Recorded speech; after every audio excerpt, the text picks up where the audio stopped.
भाई क्या हाल है सजाद भाई मर्द बुलेंदे ने थके तो नहीं खले कि नहीं आज हार खड़िए थे भाऊ अच्छा थका खाला आज कि नहीं अच्छा अच्छा ते पट्ठे हुन की चाह थका जो आदा मत किथे आ खाला अच्छा किथे इदे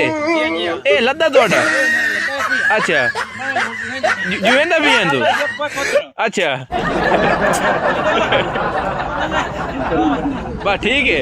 ए चलो